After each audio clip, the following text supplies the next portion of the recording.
Buenos días, jóvenes. Clase número 26 para primero medio A y B, en este caso primero medio A. Estamos en la unidad número 3, Progreso, Industrialización, Crisis, Conformación e Impacto del Nuevo Orden Contemporáneo en Chile y el mundo. Complementando la clase del viernes pasado, referida a la Revolución Rusa, ¿ya? Básicamente, ¿no es cierto?, cuando los bolcheviques, liderados por Lenin, aplican a la práctica esta ideología, ¿no es cierto?, creada por el señor Carlos Marx. Por lo tanto, hoy día vamos a ver en qué consiste la ideología marxista, explicar las características de esta ideología y vamos a hacer, ¿no es cierto?, un contrapunto contra lo que es la ideología liberal, ¿ya? La ideología básicamente que nace en el siglo XVIII con la Revolución Francesa y la Revolución Industrial, ¿ya? Y vamos a hacer esa asociación. Voy a ingresar a Vanessa González, ya. El objetivo es explicar las características de la ideología marxista, las habilidades, su pensamiento crítico, análisis, síntesis, profesor que les habla. Y terceros.medios2020@gmail.com. Perdón,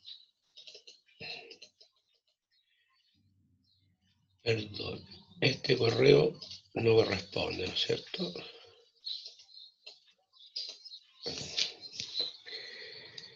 Este correo no corresponde para ustedes.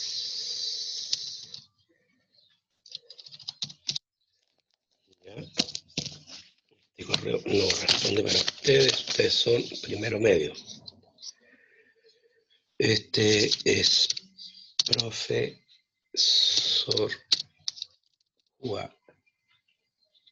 punto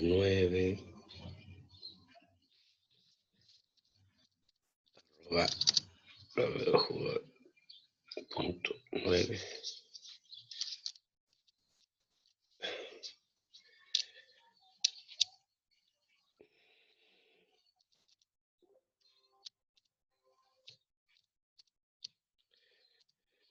Bueno, ya.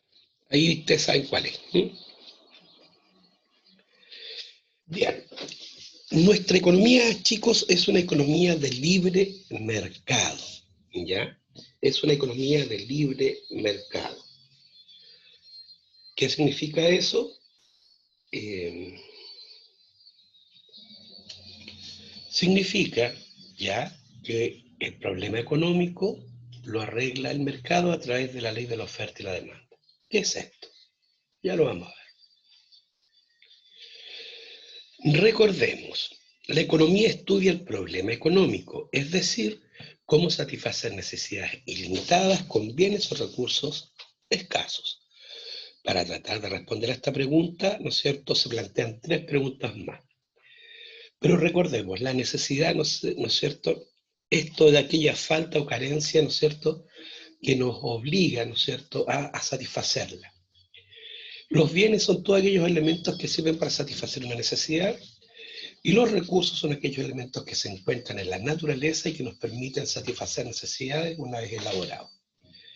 Mientras que la escasez, ¿no es cierto?, es el fenómeno, ¿no es cierto?, que nace a partir del hecho de que ante las necesidades que son limitadas, los recursos son escasos, ¿ya? Hay pocos recursos para necesidades ilimitadas. ¿Qué producir? Se refiere a la elección de los bienes o servicios que se van a producir, o sea, crear, para satisfacer una determinada necesidad. Ejemplo, más hospitales, más hortalizas, más armas, etc. 2. ¿Cómo producir? ¿Ya? Se refiere a la manera o modo en que se van a producir los bienes o servicios, por lo general gastando lo menos posible para ganar lo más posible. ¿Para quién producir? Se refiere a la distribución de los bienes o servicios producidos, es decir, hacia quienes van dirigidos los bienes y servicios producidos. Ejemplo, autos de lujo para personas de altos ingresos o fideos a bajo precio para personas de menores ingresos. Los servicios, muchachos, es el trabajo, ¿no es cierto?, que hacen las personas para satisfacer determinadas necesidades. Ejemplo, la clase de un profesor, el arreglo de un mecánico, la atención de un médico.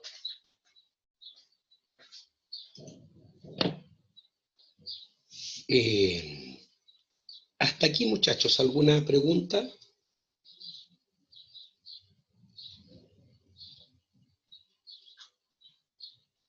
Yo no. Ya. Tania, ¿cuál es su apellido, Tania? Godoy. Tania Godoy. Ya.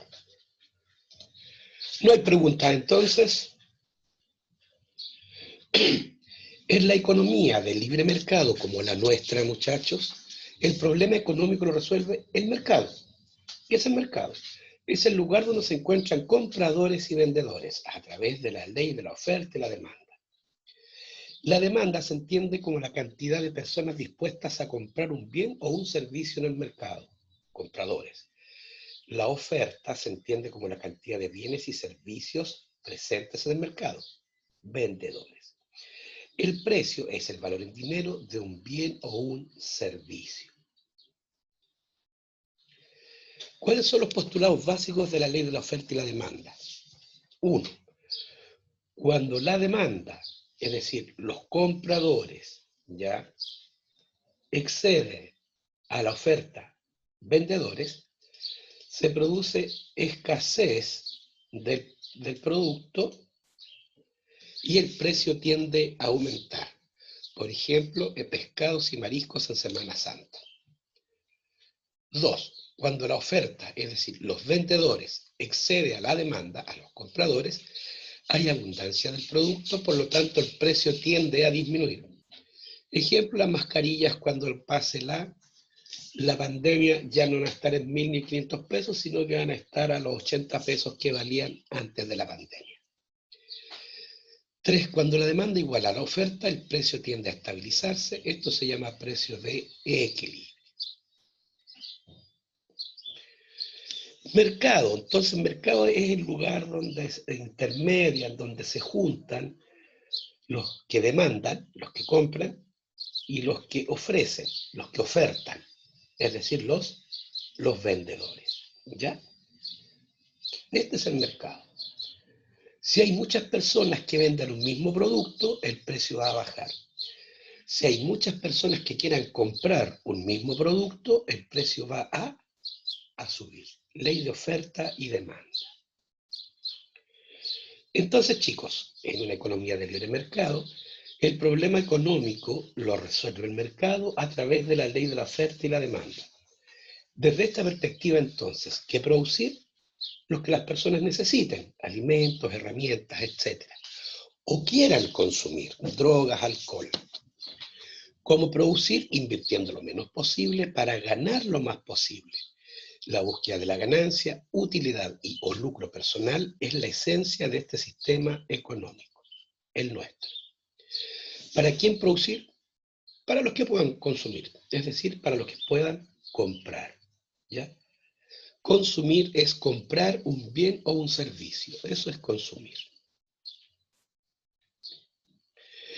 Ahora bien, cuidado, existen factores que distorsionan el funcionamiento del mercado. Estos son la colusión, ¿se acuerdan? El confort, ¿no es cierto? La farmacia, los pollos, por nombrar algunos. Consiste en un acuerdo de las empresas del mismo rubro para manipular los precios, eliminando la libre competencia y por lo tanto distorsionando el mercado. Monopolio. Es cuando una sola empresa provee a los consumidores de un determinado bien o servicio, lo que hace inexistente la competencia. Por ejemplo, acá el monopolio de la distribución de combustibles lo tiene Andrónico Luksic a través de Copec. Tiene casi el 80% del mercado y por lo tanto nadie puede competir con él, entonces él impone el precio. Inflación, alza sostenida en el nivel de los precios por un periodo de tiempo, provocando la pérdida del valor del dinero. Hace 2 años, cuando uno iba a la feria con 20.000 pesos, llenaba 2 bolsas. 2 años después, ahora 2020, con 20.000 pesos, con suerte, llenamos una bolsita. A eso se llama inflación. El morrón está a 1.000 pesos, el zapallo a 1.200, un kilo de manzana a 900 pesos, ¿no es cierto? Todo ha subido de precio. La deflación, por el contrario, es la baja sostenida en el nivel de los precios por un periodo prolongado de tiempo. Esto por lo general ocurre cuando hay guerras civiles, guerras externas o grandes crisis económicas, lo que se puede traducir en despidos masivos de trabajadores y en una alta cesantía.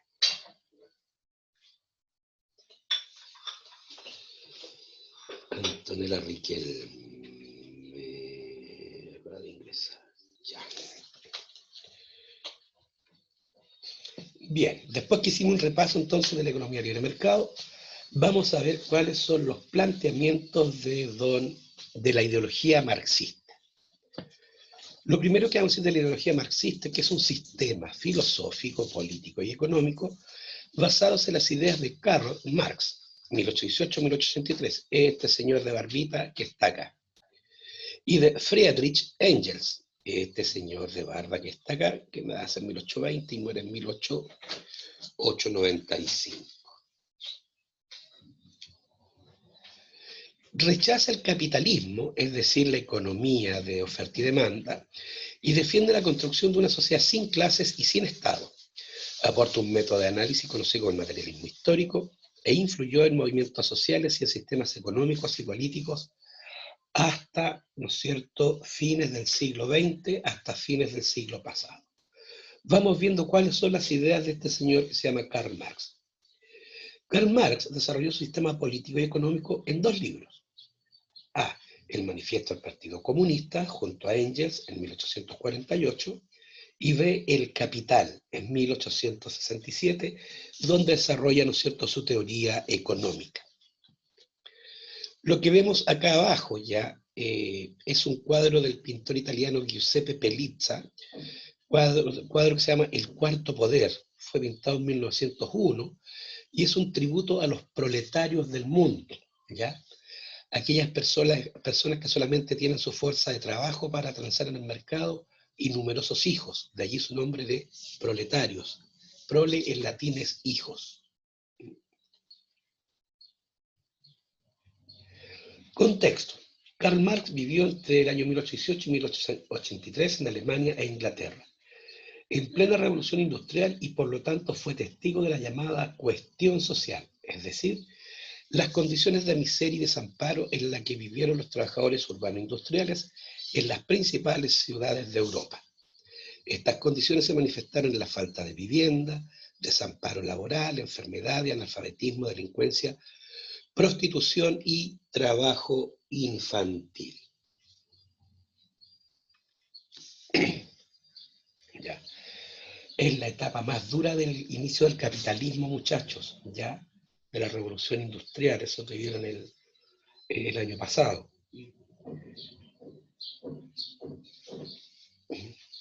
Ya entonces los obreros vivían en condiciones de miseria, apenas les alcanzaba para comer, las industrias no tenían implementos de trabajo, no tenían contrato de trabajo, trabajaban 12, 14 horas diarias, los sueldos eran miserables, trabajaban los niños, ¿no es cierto?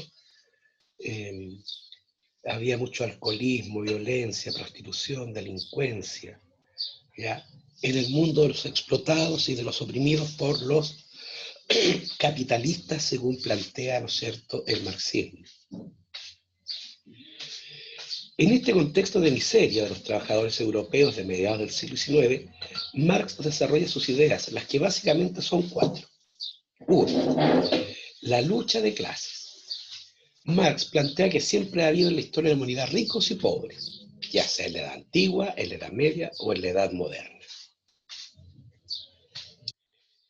En la antigüedad, nos dice Marx, existía la división entre los amos, que eran los dueños de las tierras, del ganado, ¿no es cierto?, las propiedades, y los esclavos, que también eran propiedad, ¿no es cierto?, de los amos.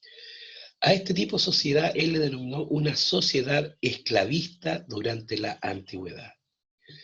Aquí en la fotografía tenemos un vendedor de esclavos. Los seres humanos son tratados como objetos que se pueden comprar y vender. Para la Edad Media, nos dice Marx, existía división entre nobles y siervos, servidores, a la que él denominó la sociedad feudal. donde el noble es el dueño del castillo, es el dueño de las tierras de labranza, el dueño de los puentes, el dueño de los molinos, el dueño de los peces de los ríos, de los animales del bosque, es dueño de todo. Y los siervos tienen que, como su nombre los dice, servirle al señor feudal a cambio de protección. ¿Se acuerdan? Feudalismo. Bien. Ricos y pobres, nobles y siervos. Para la edad que le tocó vivir a él, para la edad moderna, dice que hay una división entre los burgueses, los dueños de los medios de producción, de las fábricas, del capital, del dinero, ¿no es cierto? Y los proletarios, es decir, los que solo tenían su fuerza de trabajo para vender, ¿ya? Y no tenían cómo defenderse ante estos capitalistas, ¿no es cierto?, que los explotaban. Para Marx, la historia es clara. Siempre ha habido ricos y pobres, y ambos grupos han vivido en eterno conflicto o lucha. Los primeros por mantener sus privilegios y los segundos por tratar de mejorar su condición de miseria. Es a este eterno enfrentamiento que él llama la lucha de clases.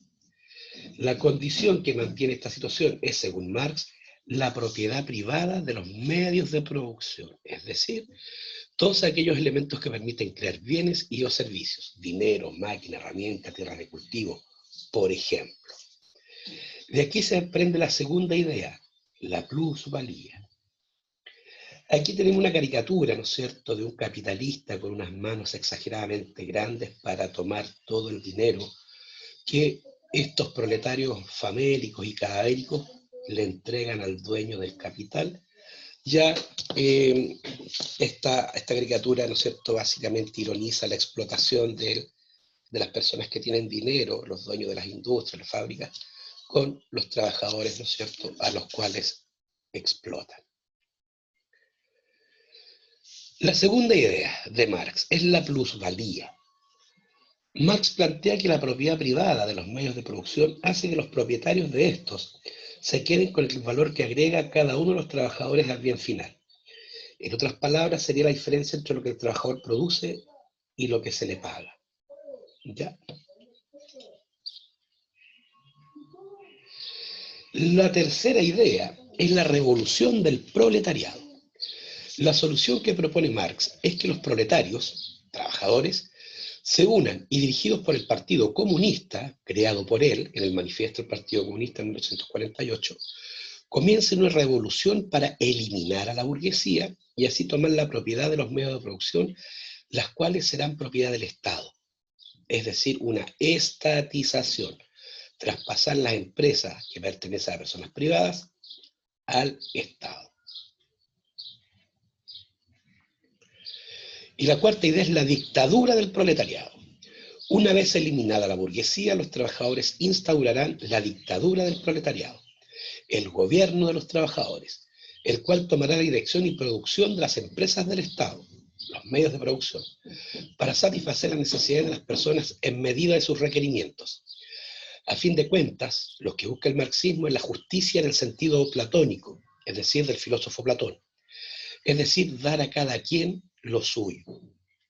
Una vez instaurado el gobierno de los trabajadores ya no habrá más clases sociales, es decir, no habrá ni ricos ni pobres, y se instaurará la sociedad perfecta, la sociedad comunista.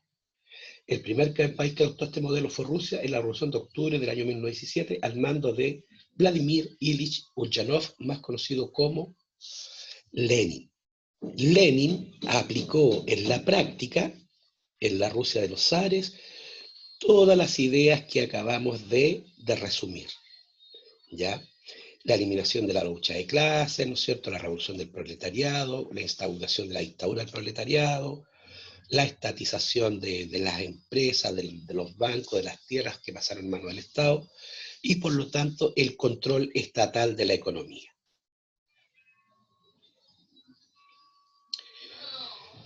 Entonces, desde el punto de vista económico, el marxismo defiende la economía centralmente planificada, en la cual el problema económico lo resuelve el Estado a través de la planificación de la producción, es decir, adelantarse a las necesidades de la población planificando la producción de tal manera que se puedan satisfacer la mayoría de las necesidades con los recursos que son escasos.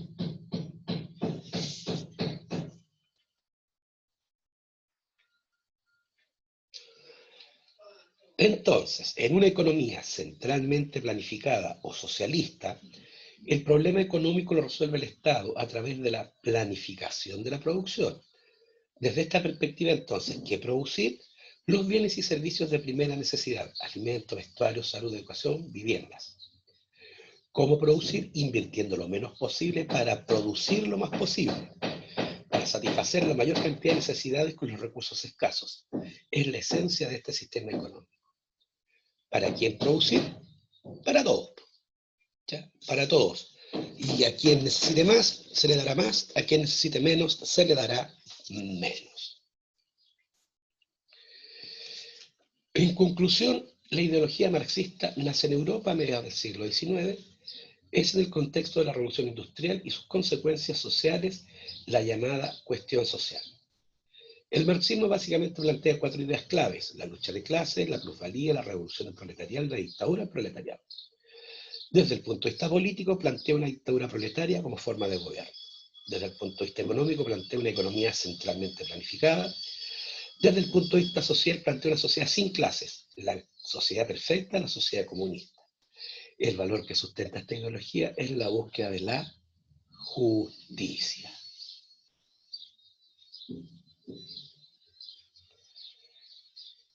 Bien. ¿Alguna pregunta, duda o consulta?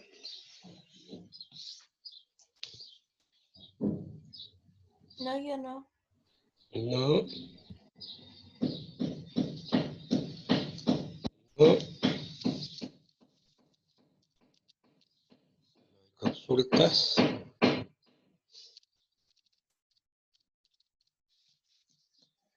Antonella me dice que no, ya. Bien, jóvenes, entonces, durante la semana les voy a subir la guía de actividades de esta materia, que incluiría, ¿no es cierto?, la Revolución Rusa y la clase teórica del marxismo. ¿Mm?